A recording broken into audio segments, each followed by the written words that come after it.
And finally they said, well, we lost money on our house in California, and we feel like your sellers need to lose money on their house. What? And I said, What? I said in my mind, you're attorneys and that's your reasoning? Like that? What? My name is Kevin McIntosh, and this is The Closing Table, where we talk to experts about their experience in real estate all across the country. Let's go.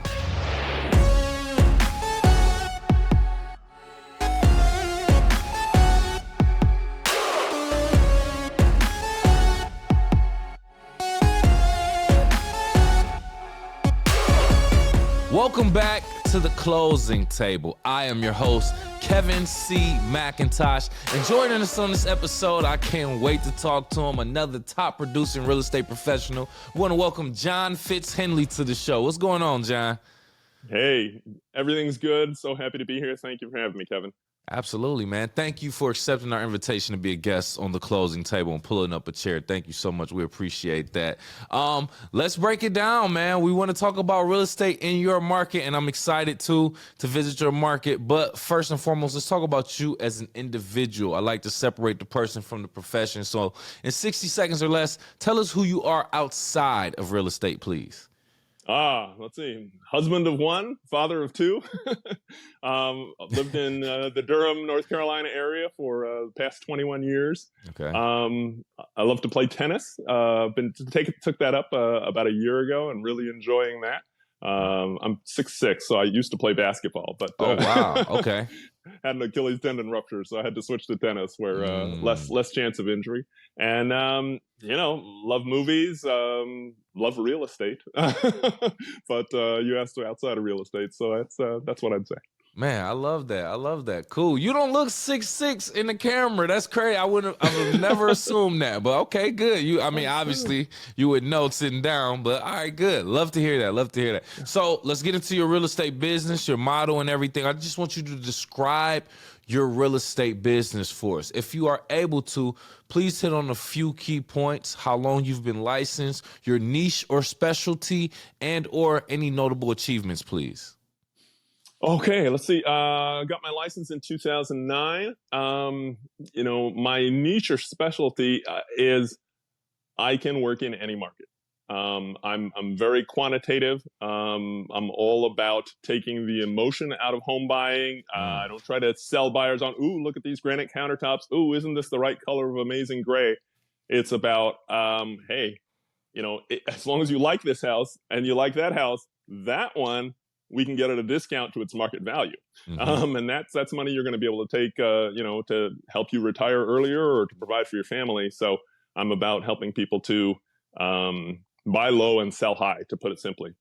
And so, my notable accomplishment is over the course of my career, I've tracked this. And on average, my buyers buy for 8% below market value. My sellers sell for 8%. The average between my buyers and sellers is 8%. So, and that's looking at tax value, because I can, anybody can make their own determination as to what they think market value is. But, that's, I've delivered on the promise that I made myself, that I would help my clients to make good financial decisions. Beautiful. Love to hear that, man. You said something in that whole situation about taking the emotions out of home buying. I want to revisit that eventually, but love to hear that. You said Durham, North Carolina. Right. Durham, North Carolina. Never been there, so I'm interested to find out more about that specifically. So I want you to describe your market for us now, John. And this is like a two-part question in a way. But let's start with geographically. I just want you to give as much description as paint the picture for someone who may have never been to your market, including myself, as to what Durham or your market is known for, the notable things to do, that type of thing, landmarks. Just give a great description of your market, please. Absolutely. So I live in Durham. It is one of the three anchor cities in what's known as the Research Triangle of North Carolina. And so those three cities that form that triangle are Raleigh, Durham, and Chapel Hill. Okay. And yeah. And, they're all known for education, Durham particularly is known as, one of its nicknames is the city of medicine, but there's excellent medicine in Raleigh, and Chapel Hill, certainly University of North Carolina, Chapel Hill, has great medicine. My wife went to medical school there, so I got to make sure to give it a shout out as well. Nice. So education, healthcare, and technology. So the Research Triangle Park, if you've heard of it, it's one of the leading ones, along with, Massachusetts, and the Austin area and the Bay Area, of where, it's a very livable area. A lot of biotechnology, a lot of high tech that, it's a growing industry. High tech, education, and healthcare are all growing industries, and those are the three biggest industries in our area. So it's a wonderful place to live. And in terms of what to do, it sort of goes along those lines. I mean, if you can, if you can score a ticket to see UNC and Duke men's basketball in their 2 times a year games, it is unlike anything else you've seen. I mean, they just raised the roof. And my wife first told me when we moved here, because she's from here, that it doesn't matter how much Duke is ranked above UNC, all bets are off when the game comes. And I've seen it. I've seen the lower ranked teams both ways beat the higher ranked team, and it's always a competitive game. Everybody plays their hearts out. So that's loads of fun. I love barbecue. North Carolina is known for barbecue, and it's really good. I've lived in Kansas, where they have great barbecue, St. Louis, California, but I love North Carolina barbecue, and so that's definitely something to do. And I guess the last thing I would say in terms of actually 2 other things on the healthcare front. It was sad, but I had a client who moved here, who moved to the Triangle because the husband had brain cancer, and the wife said, "We're moving because the best brain surgeon, neurosurgeon available is at Duke, and so we gotta save his life, and so we're coming here." The biggest challenge she was facing was getting the current doctor at the Cleveland Clinic to cooperate with the new doctor at Duke. So people are moving here, leaving the Cleveland Clinic to come to the Triangle for healthcare. That's pretty impressive. Yeah. And then, the last thing I would say about the Triangle and with regard to the technology is, when you drive through the actual Research Triangle Park, it's quiet. At rush hour, there's traffic. But anytime other than that, it's peaceful. It's bucolic almost. I mean, you don't see anybody. And that's one of the things I love about living here. I got family in California, family in Atlanta, and they are always complaining about the traffic all the time. Yeah. And, we have traffic, but it's so much better. When you compare the quality of life here and the cost of living to the traffic, it's an ideal combination. So, and I didn't even get started on the weather. Yeah, that was my next question. Like just describing the weather. Also, North Carolina is considered the South. It's also an East Coast state. So get into what's the weather like on a year-round basis or seasonal basis? Right. So first things first, because I hate being cold, the winter in North Carolina, probably about 50% of the winters, there is no snow. The other 45%, it'll snow twice in the winter and I used to tell my kids, when it snowed, you better go down out there and do your sledding because it may be melted by tomorrow. And it often lucky was. You. Yeah. Coming from somebody in Michigan, lucky you. Ooh, Michigan. You're bold. You're tougher than I am. So, we did have an ice storm in 2002. I don't want to overstate things. That had the power out for something like 11 days. It was below freezing. Wow. But especially with the way the temperatures have been rising, I don't know that we're ever going to have another one of those. But 95% of the time the winter is very mild. Fall is beautiful. You actually see the leaves change color. I was raised in California, so we really didn't have that. You can go up to Asheville and the Blue Ridge Mountains. Those are in North Carolina, and it's just gorgeous. But even just on the road between Durham and Hillsborough, on I-95, there's I-85, sorry, there's just this stretch of 10 miles, and there's the trees are all colors, red and yellow and purple and some green and lime, and it's just gorgeous to see. I mean, I'll do the drive sometimes just to enjoy it if I don't have time to get all the way up to Asheville, which is 4 hours from here. And Hillsborough has been around from before the Revolutionary War. Right. So there are homes talking about termites. There are homes that have been standing, for over 200 years because they've kept termites and moisture out of them. So it's that's another reason I love real estate. You pay not much more than you would pay for rent, and then 30 years from now, you have a place to live without having any monthly payment other than homeowners insurance, which you don't have to have, but I certainly recommend, and property taxes. And you can pass that on to your kids. It's some place to live. You got a roof over your head, even though you're not working anymore. It's the perfect retirement vehicle, and so I love that. But that dovetails in with the weather, and the summers are awesome. Raised in the Pacific Ocean, where you don't go in without a wetsuit on.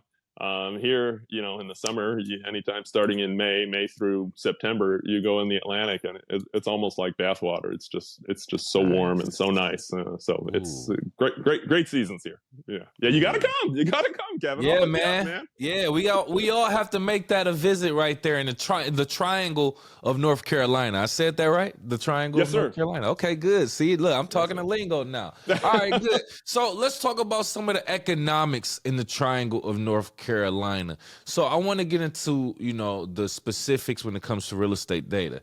Do you have any information when it comes to like maybe the average price point, average time on the market, any information regarding economical data real estate wise there, please? Sure. And I actually, made some notes, so I'm going to look off screen a little bit. So, our prices range from, an average of about 400,000 in Durham, which is the lowest priced of, the local area, to, over 700, in Raleigh inside the Beltline. So that's the core downtown, highest dollar per square foot real estate in our area. And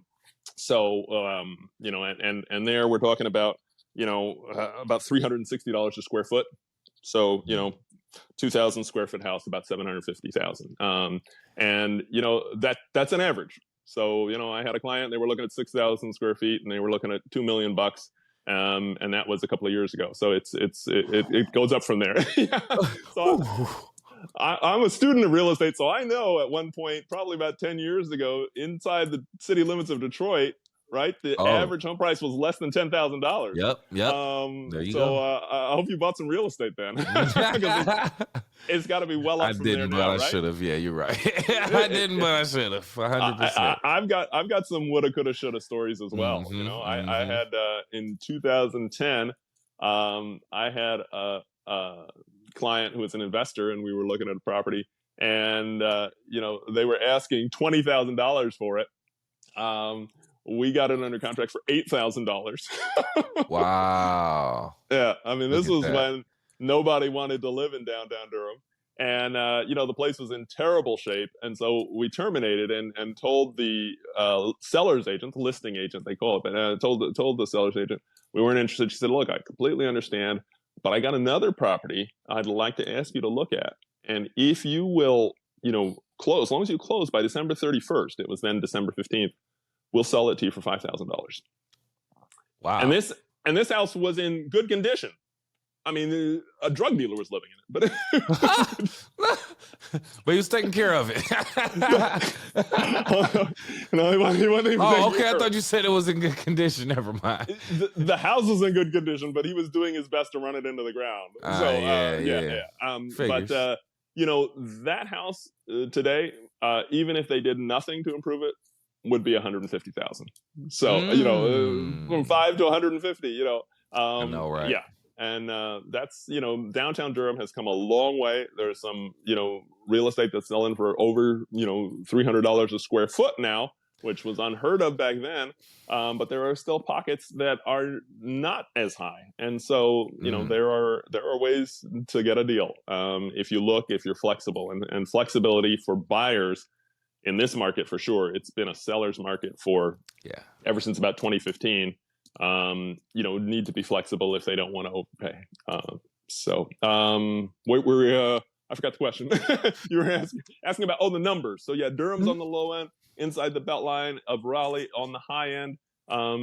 Chapel Hill and Cary not much below the inside the Beltline portion of Raleigh in terms of price. When you look at all of Raleigh, it is so varied that coming up with one number for it is not very useful.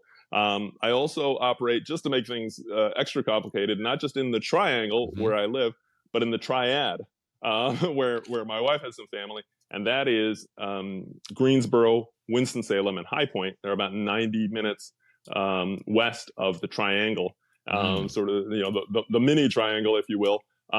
Excellent area, great schools, great quality of life, much less expensive real estate. So there we're looking at an average price of maybe $320 instead of $450 for Durham. Yeah. Some very nice areas there as well. So I'm always shocked but not surprised when I talk to agents in these markets where the average price points are $500,000 to $750,000 type thing.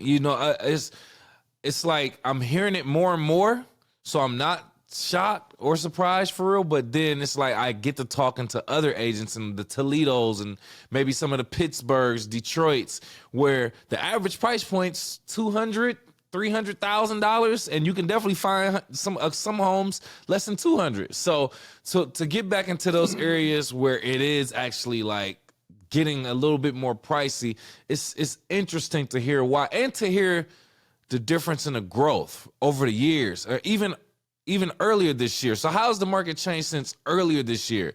Are the days on the market for the average house, are they extending now? Are there still as many buyers in demand in that area from earlier this year into now? And also, how has the fall and the new school season affected the market? Sorry for cutting you off, please. Not at all, not at all. These are great questions. You're keeping me hopping.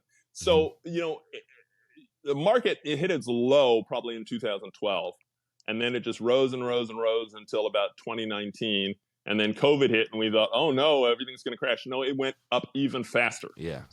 We saw some 20% a year growth during that time frame, and just down to half a month of inventory. So if you take the number of homes that sell, for your viewers, I'm sure you're familiar with this, in a year. Divide it by 12, let's say 100 homes sell per month. If there are, 30 homes on the market available for sale, then that's 0.3, 30 over 100, 0.3 months of inventory. That's extremely low. And in that market environment, sellers can demand these huge down payments. 100,000 is big. It's not typical, for sure. But this was a bigger house in a nicer neighborhood. Yeah. And so sellers can be very demanding. They get very high prices at that point.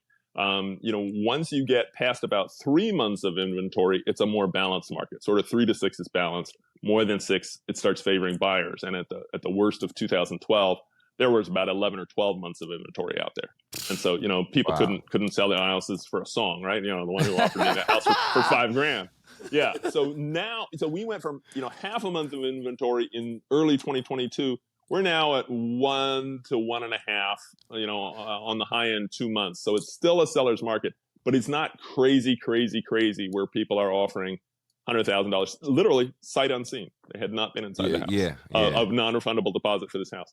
So the market has softened up a little bit, but it still very much favors sellers. In terms of how many homes are being sold this year versus last year, it's down 20 to 25% from the bottom to the top of this market. All the different communities, some higher price, some less high price. Number of homes being sold down 20 to 25%. Prices still up, somewhere between 5 and 10%.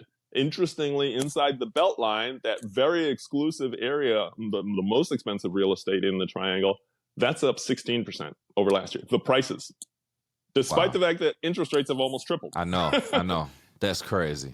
Yeah. And when I looked at that area, I saw it. It is still that there is a lot of upside left in that area, because you'll see the 6,000 square foot homes that are impeccable.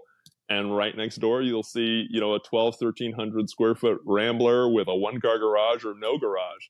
And somebody's going to just tear that thing down when the person eventually, no longer needs it or passes on to their reward, and build a 6,000 square foot house. And the more uniform the neighborhood is, the higher the prices are. And so, when I looked at that, I said, this is a neighborhood with upside. And that's why I think it's still happening. We also got, Google coming, Apple coming, Facebook coming, all to the triangle. Yes. Google's already here, but, Apple is coming, and as well as Facebook. And that's going to be driving prices up in those more destination locations. So, in terms of days on market, we're at the 15 to 25 days. Sale prices to at list prices, 98 to 100%, which is,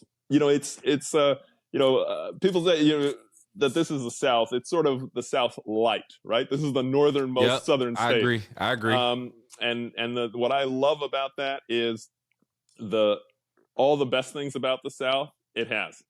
People are very polite, very little honking, very little, cursing. And when I first got here, I say more than 20 years ago, it took me the longest while to get used to white men 30 years older than me calling me sir.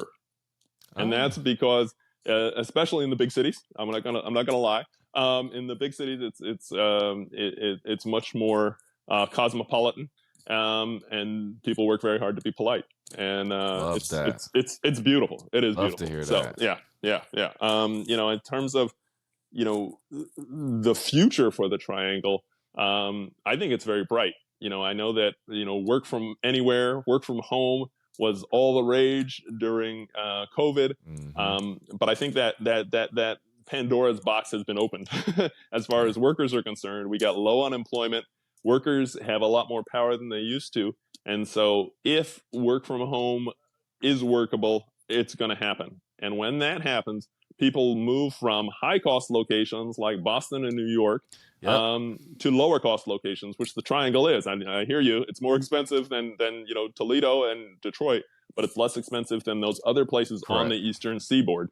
As well, it's better weather. Once you can work from anywhere, you don't need to live in a place with 6 months of winter. You can move someplace warmer. And people ask me, look, where should I buy real estate? You want to buy in warmer weather, and you want to buy in a lower cost location. That's where I think the upside is. I have a son who's in Chicago, and he and I have talked a little bit about whether he should buy. And I'm like, I don't know. High cost and bad weather. Yes. So, but why don't you buy here in North Carolina and just be an absentee landlord? I'll take care of the property for you. Yeah.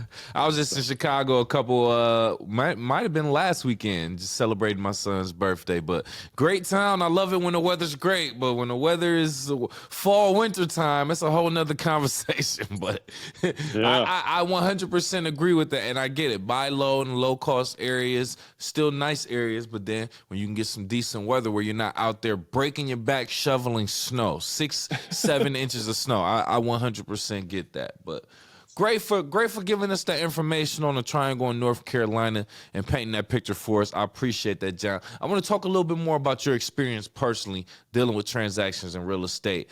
Have you dealt by any chance with a situation where there was some tension between maybe buyers and sellers involved in the transactions, or maybe even conflict between neighbors, a neighbor coming in, causing some disruption while you're handling the transaction or a showing? Wow, that's a great question. And I guess I would say, I feel like typically neighbors are supportive. If you're trying to sell a home in their neighborhood, they want it to go well because that's going to raise property values. Okay. And so that's relatively easy. In terms of buyers and sellers, I don't have that many to choose from, because if the seller and the buyer both have an agent, then the agents talk to each other. The realtor code of ethics says that you don't circumvent somebody's agent. I did have one transaction. This was 2010 or 11. And so, definitely not an easy time to sell a home. And this home was right next door to Dean Smith's home. So Dean Smith was, storied, famous, legendary coach of the UNC men's basketball team for a long, long time. And these folks, really a great family, lived next door. They were trying to sell their 4,800 square foot house. and they had it listed for $715, and it went 6 months, didn't sell. And because I don't like to be pushy, the way I talked about getting listings was if you had a listing and it expired unsold, then I would contact you. Obviously, you have a home to sell, and if you're interested, we talked, and if not, no harm, no foul. So, they called me in and we had a meeting, and they said, we like you, but the top real estate agent in Chapel Hill, which is where the house was located, has told us that we're gonna have to take the price down about $100,000 to sell it. Ooh. And what do you say? And I said, well, I've looked at it objectively, and I have to be objective because you want the listing. And so if you don't look at hard numbers, then you go promising everything, and then once they've signed a listing agreement, now they're stuck with you, and the market's not what we thought it was. And so I looked at the numbers and I said, no, your house is worth every bit of $715. Why didn't it sell? Well, I don't know. I do things differently than they do. I have more time. I was still early as a real estate agent, to invest. Let's see. If I don't sell your house, it doesn't cost you anything. So they signed with me, and we had the house on the market. We got one showing a month. Wow. For 3 or 4 months. Yeah. Well, nobody wants to buy a 4,000 to 5,000 square foot house in 2010 when home prices are on their way down. Oh yeah, for sure.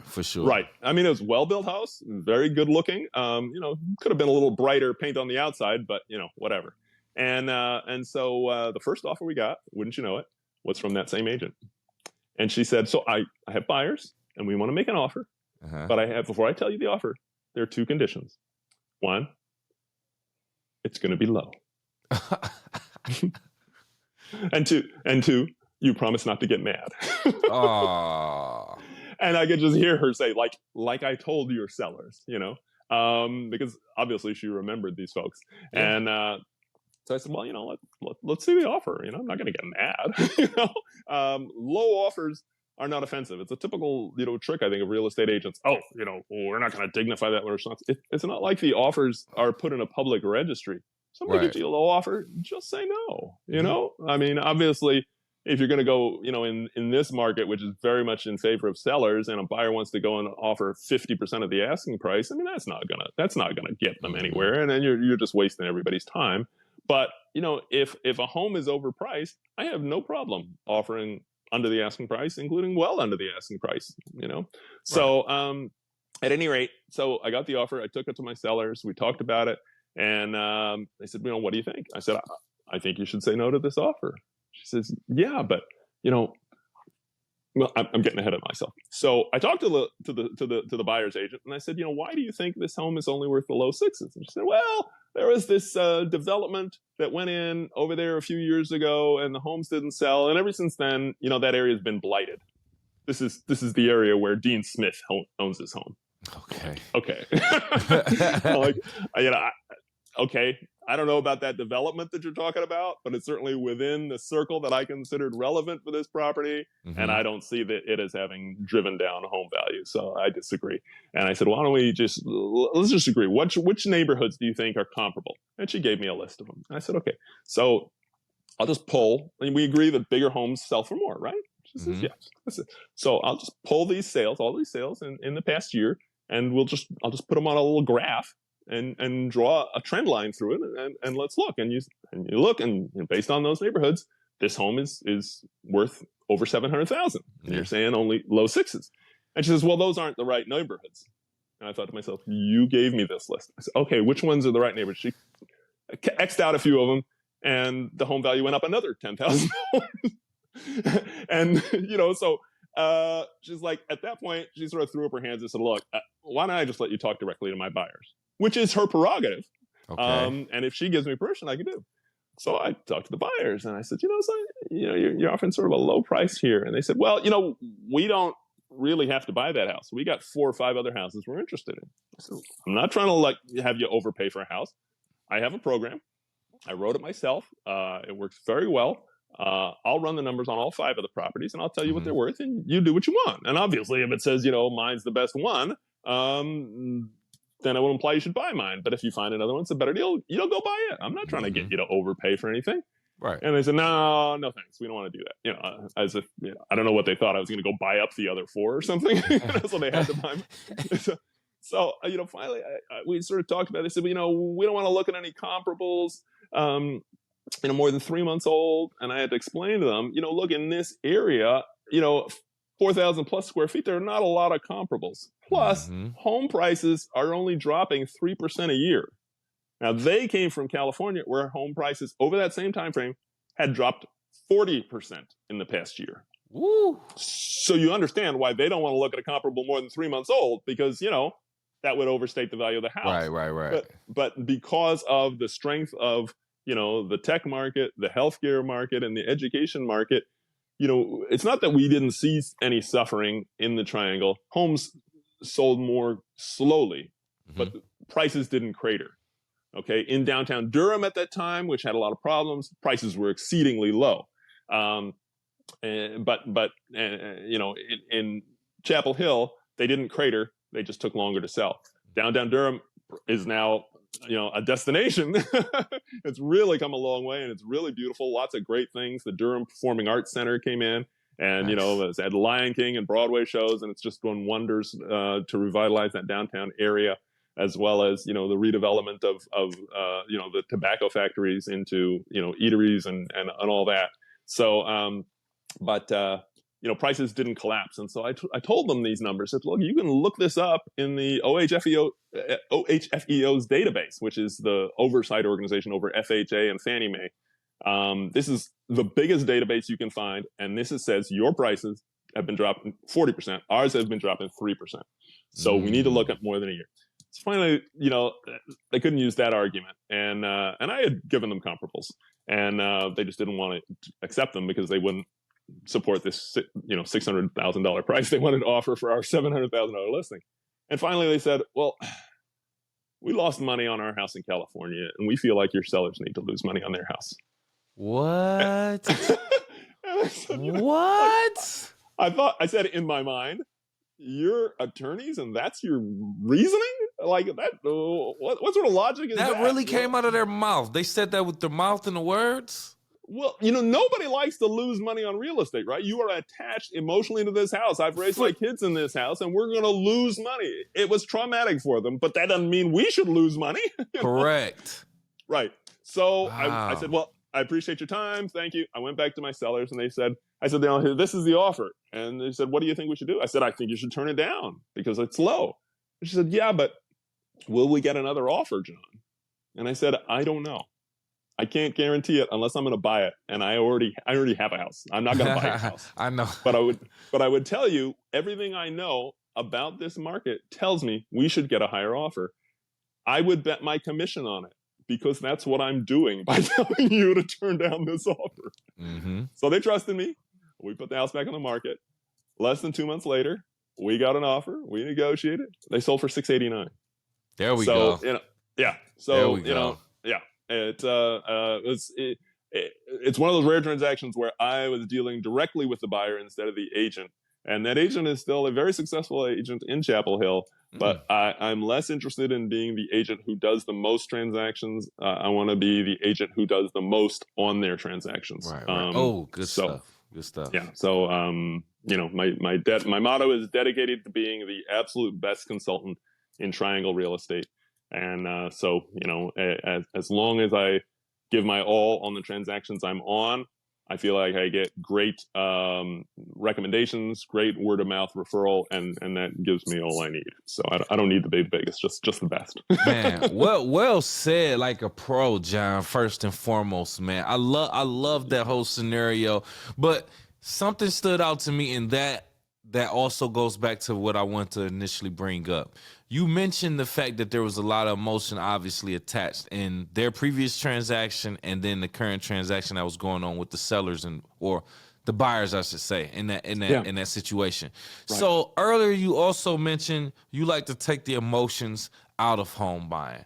So have you had a situation where a seller did have a super emotional attachment to their home, but nonetheless they called you to list their home? So how did you help them detach from that home to successfully get it sold?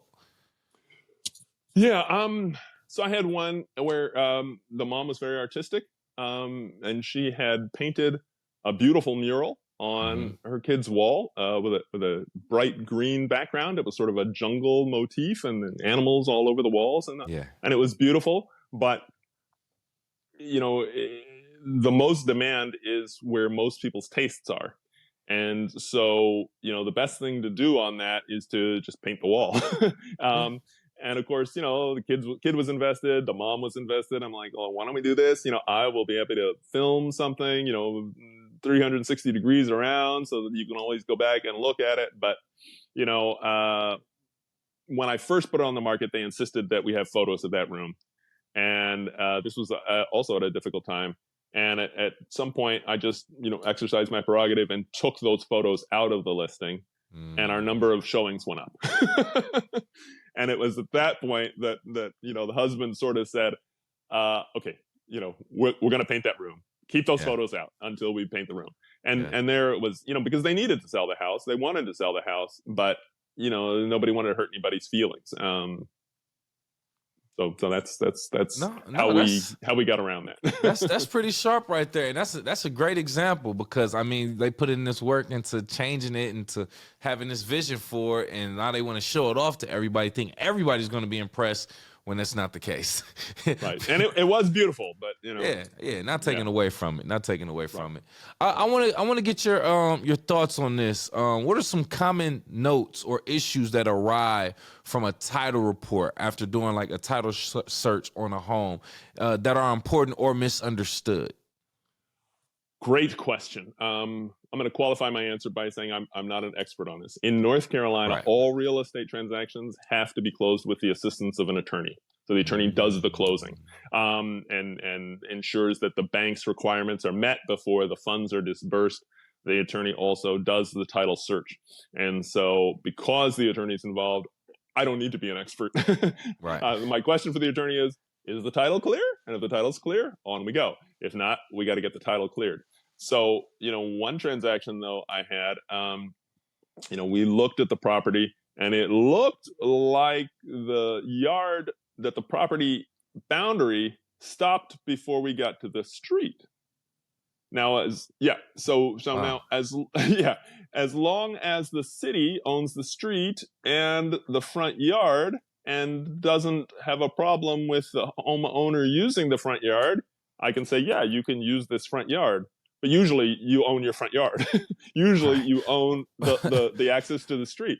And so I said, this is a little bit of a concern, but clear title is a condition of the contract. And so lo and behold, we did the title search, and it turned out that no, the property did not have access to a public road. It had to go over somebody else's property. And we got far enough that the title researcher said they couldn't guarantee that we would be able to get title insurance for it. That's not quite, the title is not clear, but it's close enough. As well, this is a property that a flipper had bought, made all of the inside look gorgeous, all of the underside, when you look in the foundation, that's where all the problems were. We could see that some changes that have been made were with the help of my home inspector, who's just a fabulous guy, Ken Neal. Shout out to Right Home Inspections. He's been my home inspector for 9 years, and he looked at me and was like, I don't think they pulled permits on this, and that's something that a seller is required to disclose to all potential buyers, and the agent's required to disclose it even if the seller won't, but it hadn't been disclosed, and so we ended up terminating in part because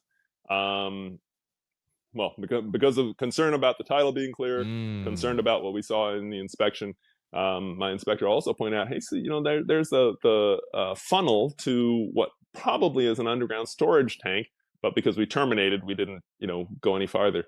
The next buyer didn't get a home inspection, got it for $20,000 less than we had it under contract for. I think we were under for $240. They got it for $220. There was a leaking underground storage tank on that property, and that can cost, anywhere from $10,000 to a couple $100,000 to fix. Ooh. Yeah. So, we don't want to make a fast purchase. We want to make a good purchase. Oh yeah, every time, every Yeah. time. Yeah. So that's one of the few clouded title reports that I've seen. But my rule of thumb is if the attorney says it's good, we're good. If the attorney doesn't say it's good, I wouldn't move forward, and I would definitely strongly recommend to my clients that they don't move forward. For sure. Thank you for providing that information as far as the attorney being involved in the state of North Carolina. That's great information that I think we all should know right here on the closing table. Before we go, John, I do want you to address this last question I feel like has a lot of value for our audience. Knowing what you know now in your current market with the current market conditions that are going on, if you are a first-time home buyer, what approach would you take to owning your first home with the low-level inventories that are going on and everything else? Ooh, well, it's a tough time for a first-time home buyer, for sure. And in this market, back in 2012, you could buy a house and then rent it out for more than your mortgage payment easily. Positive cash flow all day long. That's not true anymore. We have great programs where first-time home buyers can buy for 0.5% down, which basically is your security deposit if you're renting. So you get back your security deposit when you leave. That's all you need to as a down payment to buy, because of programs we have to help people become first-time home buyers in North Carolina. But then there's, how do you cover the payment? And what I would say is, if you have good credit, often you can buy a bigger house than you need. A 2-bedroom doesn't cost twice what a 1-bedroom does. A 3-bedroom definitely doesn't cost 50% more than a 2-bedroom. And so the bigger house you get, the more affordable it is on a per square foot basis. And so I would buy the house with these really small down payments, and I would get some roommates and let them help cover the mortgage. And but I get all of the capital appreciation from the property. So, I helped my son do this when he bought his first home. He was in college. He said he wanted to buy a house. And we bought a house, and he rented out the rooms. He bought a 3,000 square foot house, and he lived in it, and he had, chose his roommates, and they got along great, and they had a grand old time, and, it was very affordable for him. And, the property went up a lot in value. And, that's what I would say. But you definitely need to buy. I definitely recommend that you find an agent who knows what they're doing and who is committed to helping you, because a lot of agents are committed to getting you to close the transaction. If what you want or say you need is not achievable, I'll tell you. But if it's achievable, my goal is to help you get it. Pricing real estate is difficult. You got to respect each market that you're looking at. You got to look at the data objectively, but that's what I consider my bread and butter. So whether it's me or another agent, find an agent who knows what they're doing and who you trust, and then buy, because home prices are only going up. The advent of these investor funds that are buying up residential real estate and then renting them out for, the lifetime means that you're never going to get super bargains in real estate. We're not going back to that time. If you don't like how high interest rates are, buy the house now. And when interest rates fall, you can refinance. But you can't get the loan now. And then when, you can't wait till interest rates get low, get the loan, and then wait till home prices drop right, to buy the house. You have to buy the house first. Not gonna happen. Well said. Hey, well, thank you again so much, John, for pulling up a chair to the closing table and joining us and giving us that information. At this point, if you have any last words and or want to tell people how to reach out to you, please do so now. Last word. Thank you so much for having me on the closing table. You have a great podcast, and you do a great interview, and I'm really honored and privileged to be here. As far as reaching me, my website, besthomesinthetriangle.com, my number 919-451-0929, best and fastest way to reach me. Perfect. Thank you again, John. We appreciate you. And for our YouTube audience watching right now, if you got into this point in the video, do us both a favor and hit that like button, please and thank you. Make sure you also subscribe and share the content, please and thank you. And if you are listening on Apple, Spotify, or any other podcast platforms, please do the same. Give us a like, 5-star rating, and subscribe for our latest content. John, I'm going to leave a question with our audience before we leave to get their brains turning. Audience, what are some things you wish you had a better understanding thinking of when you purchased or sold your home? Don't tell us now. Leave it in the comments below. Besides that, we'll talk to you next time.